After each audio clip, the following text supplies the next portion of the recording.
இதில் வந்து தமிழ் மீடியத்துக்கு என்னன்னு சொல்லிட்டு தேய்மானம் பதிவு செய்யப்படும் முறைகள் அப்படின்னு சொல்லி கொடுத்துருக்காங்க. சரியா, அதுக்கு முன்னாடி என்னென்னு பார்க்கலான்னு பார்த்தீங்கன்னாக்கா, நம்ம ஈடு நிதி முறை. ஈடு நிதி முறை அப்படின்னு சொல்லி பார்த்தீங்கன்னாக்கா, இந்த சொத்தின் பயனுள்ள வாழ்நாள் முடியும் வரை தேய்மானம் மட்டும் நீக்கப்படாமல் சொத்தினை மாற்றம் செய்வதற்காக போதிய நிதியை ஏற்படுத்த வேண்டும் என்று விரும்பும் போது இம்முறை பயன்படுத்தப்படுகிறது. அதோட லைஃப் ஃபுல்லுமே என்ன பண்ணணும், சொத்தை வந்து பயன்படுத்திகிட்டே இருக்கணும்.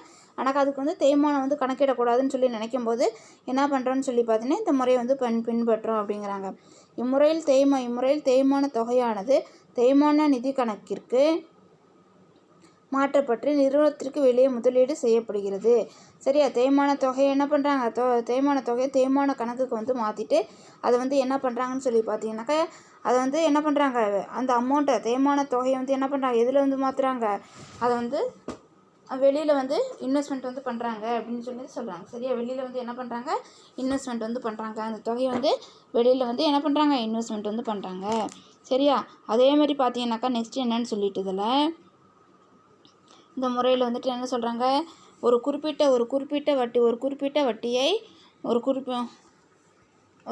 வட்டியை ஈட்டி பாதுகாப்பாக முதலீடு செய்கிறது. அது மூலமாக ஒரு குறிப்பிட்ட என்ன பண்ணுறாங்கன்னு சொல்லி பார்த்தீங்கன்னாக்கா, ஒரு இதில் முதலீடு செஞ்சு அது மூலமாக வட்டி என்ன பண்ணுறாங்க, வந்து ஏர்ன் வந்து பண்ணுறாங்கங்கிறாங்க. தேய்மான தொகையோடு சரியா முதலீடு செய்யப்படுகிறது அப்படின்னு வந்து சொல்கிறாங்க.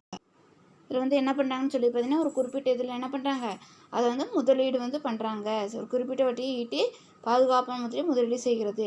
தேய்மான தொகையோட ஆண்டுதோறும் பெறப்பட்ட வட்டி ஆண்டுதோறும் திரும்ப முதலீடு செய்யப்படுகிறது. திரும்பி தேய்மான தொகையை வாங்கி என்ன பண்ணுறாங்க, அது வந்து வருஷம் முடியும் போது வாங்கி திரும்பி முதலீடு வந்து செய்கிறாங்க. சொத்து வாழ்நாள் முடியும் போது முதலீடுகள் விற்கப்பட்டு புதிய சொத்தினை பெறுவதற்கு விற்பனை தொகையான இம்முறை தேய்மானம்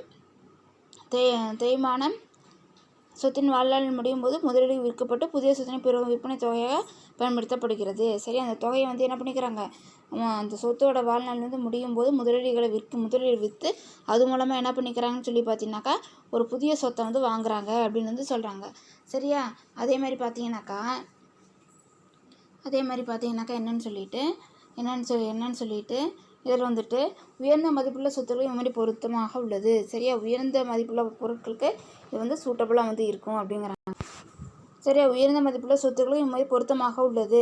இந்த இம்முறை தேய்மான நிதிமுறை என அழைக்கப்படுகிறது. சரி, அதை வந்து என்னன்னு சொல்கிறாங்க, ஈடு செய் நிதிமுறையை வந்து என்ன சொல்கிறாங்க, தேய்மான நிதிமுறைன்னு சொல்கிறாங்க. இம்முறையானது தேய்மானத்தை கணக்கில் எடுத்துக்கொள்வதோடு மட்டுமல்லாமல் சொத்தினை மாற்றி அமைப்பதற்கு தேவையான நிதி ஒதுக்கீடு செய்கிறது. சரியா, தேய்மான கணக்கில் வந்து எடுத்துக்கொள்ள மட்டும் இல்லாமல் சொத்தை வந்து மாற்றி கொடுக்குறேன் என்ன பண்ணுது, இது வந்து தேவையான நிதியை வந்து ஒதுக்கீடு வந்து பண்ணுது. அதேமாதிரி காப்பீட்டு முறை இம்முறையில் சொத்தினை மாற்றுவதற்காக தேவைப்படும் தொகை அளவிற்கு காப்பீட்டு முனையம் எடுக்கப்படுகிறதுங்கிறாங்க. எவ்வளோ சொத்து மேலே நம்ம வந்து காப்பீடு வந்து பண்ணுறோமோ அந்த சொத்துக்கு ஏற்ற மாதிரி என்ன பண்ணுறாங்க, நம்ம வந்து காப்பீட்டு முனையம் வந்து எடுக்கிறோம். தேய்மான தொகையான ஆண்டுதோறும் முனையமாக காப்பீட்டு நிறுவனத்திற்கு செலுத்தப்படுகிறது. சரியா, அதே மாதிரி என்ன பண்ணுறாங்கன்னு சொல்லி பார்த்தீங்கன்னாக்கா, தேய்மான தொகையானது ஆண்டுதோறும் வருஷம் ஃபுல்லாக என்ன ஆகுதுன்னு பார்த்தீங்கன்னாக்கா, முனையமாக என்ன பண்ணுறாங்க, காப்பீட்டு நிறுவனத்துக்கு அது வந்து செலுத்துகிறாங்க. காப்பீட்டு ஆவணம் முதிர்வடையும் போது ஆவணத்தொகையானது காப்பீட்டு ஆவணம் முதிர்வடையும் போது ஆவணத்தொகையானது காப்பீட்டு நிறுவனத்திடம் பெற்று புதிய சொத்தை வாங்குவதற்கு பயன்படுத்தப்படுகிறது. சரியாப்பா, வாங்கி நம்ம புதிய சொத்தை வந்து என்ன பண்ணிக்கலாம், வாங்கிக்கலாம். அதே மாதிரி பார்த்தீங்கன்னா நெக்ஸ்ட் என்னன்ட்டு இதை வந்துட்டு என்ன கொடுத்துருக்காங்க, தேய்மானம் பதிவு செய்யப்படும் முறை. சரியா, தேய்மானம் பதிவு செய்யப்படும் முறைன்னு கொடுத்துருக்காங்க. தேய்மானம் பதிவு செய்ய முறை 2 முறை இருக்குது. ஒன்று, தேய்மான சொத்தை கணக்கிற்கு மாற்றுதல். தேய்மான சொத்தை வந்து என்ன பண்ணுறான், கணக்குக்கு வந்து மாற்றுறோம். சரி, அதே மாதிரி 2வது என்னென்னு பார்த்தீங்கன்னாக்கா, தேய்மானத்தை தேய்மான ஒதுக்கீடு கணக்கிற்கு மாற்றுதல். சரியா, என்ன கொடுத்துருக்காங்க, தேய்மான சொத்து கணக்கிற்கு மாற்றுதல். இம்முறையில் ஒவ்வொரு கணக்காண்டு முடிவிலும் தேய்மான தொகை தேய்மான கணக்கில் பற்று வைக்கப்படுகிறது. மேலும் அதே தொகை சொத்து கணக்கில் வரவு வைக்கப்படுகிறது.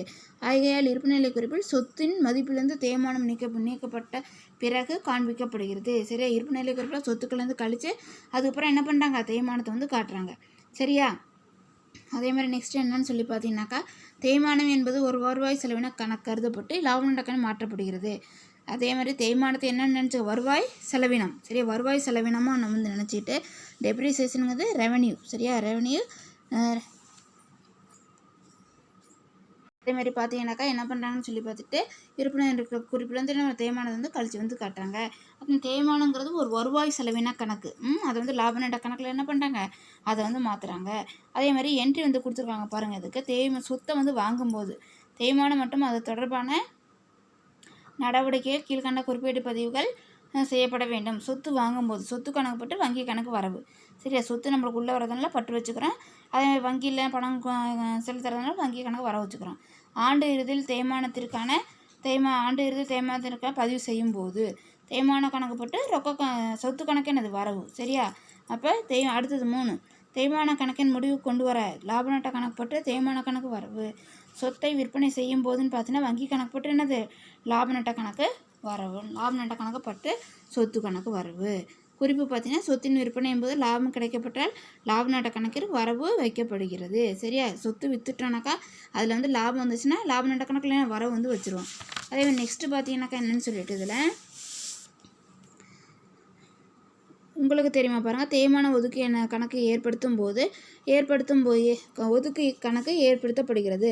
ஆண்டுதோறும் நீக்கப்படும் தேய்மான தொகை சொத்து கணக்கில் மாற்றாமல் தேய்மான ஒதுக்கு கணக்கில் மாற்றப்படுகிறது. எனவே இருப்புநிலை குறிப்பில் சொத்து கணக்கு உண்மையான அடக்க விலையை காண்பிக்கப்படுகிறது. இருப்புநிலை குறிப்பில் நடப்பு பொறுப்புகள் மற்றும் ஒதுக்கல் என்ற தலைப்பின் கீழ் தேய்மான ஒதுக்கு தொகை காண்பிக்கப்படுகிறது. தேய்மானம் பார்த்தீங்கன்னாக்கா என்னன்னு சொல்லிட்டு இதில் என்ன சொல்கிறாங்கன்னு பார்த்தீங்கன்னாக்கா தேய்மான சொத்து கணக்கில் மாற்றாமல் தேய்மான ஒதுக்கு கணக்கிற்கு மாற்றப்படுகிறது.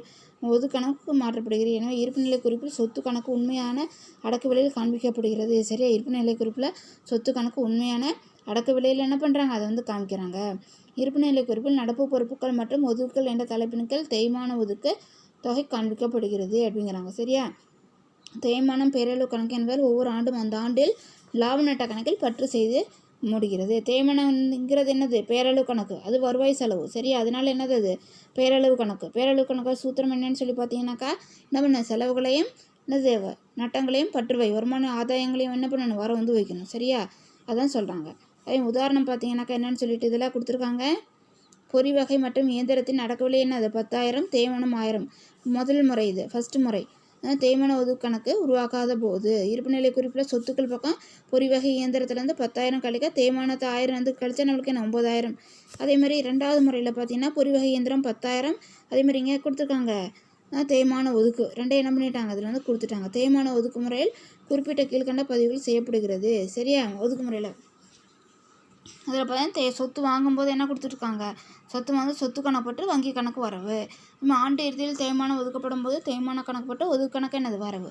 அதே மாதிரி பார்த்தீங்கன்னாக்கா இங்கே தேய்மான கணக்கினை முடிவுக்கு கொண்டு வரேன்னு சொல்லி பார்க்கும்போது என்ன சொல்கிறாங்கன்னு சொல்லி பார்த்தீங்கன்னாக்கா லாப நட்ட கணக்குப்பட்டு தேய்மான கணக்கு என்னது வரவு.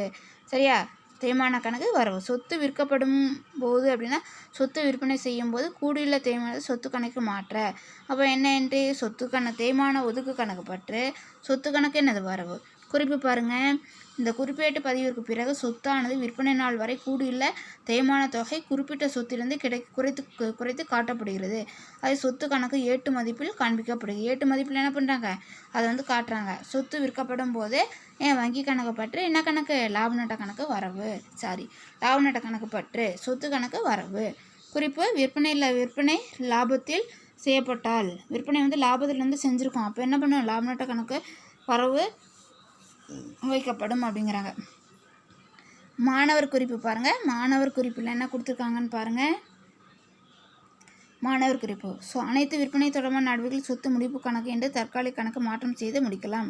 சரியா, அப்போ சொத்து விற்றதெல்லாம் டெம்பரவரி என்ன பண்ணலான்னு சொல்லி பார்த்தீங்கன்னாக்கா என்ன கணக்கு மாற்றலாம், சொத்து முடிப்பு கணக்குன்னு சொல்லி ஆரம்பித்து நம்ம முடிச்சிடலாம். ஒவ்வொரு முறை சொத்து விற்கப்படும் போது ஒவ்வொரு முறை என்ன பண்ணுறாங்க, சொத்தை விற்கும்போது ஒரு தனிப்பட்ட சொத்து முடிப்பு கணக்கு துவங்கப்பட்டு சொத்தின் மீது இருப்பு தொகை சொத்து முடிப்பு கணக்கிற்கு மாற்றப்படுகிறது. அதுமாதிரி சொத்து விற்பனை தொடர்பான அனைத்து நடவடிக்கைகளும் சொத்து முடிப்பு கணக்கில் பதியப்படுகின்றன.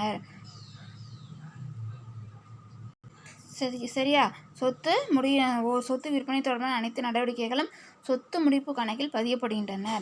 சொத்து விற்பனை செய்தவுடன் சொத்து முடிப்பு கணக்கு முடிக்கப்படுகிறது அப்படிங்கிறாங்க. சரியாப்பா, இது வரைக்கும் நடத்தின வரைக்கும் என்ன பண்ணுங்கள், படித்து பாருங்கள். எதாவது டவுட் இருந்தால் ஃபோன் பண்ணி கேளுங்கள். வீக்லி டெஸ்ட் எழுதி என்ன பண்ணுங்கள், சென்ட் பண்ணுங்கள். சரியாப்பா, தேங்க்யூப்பா.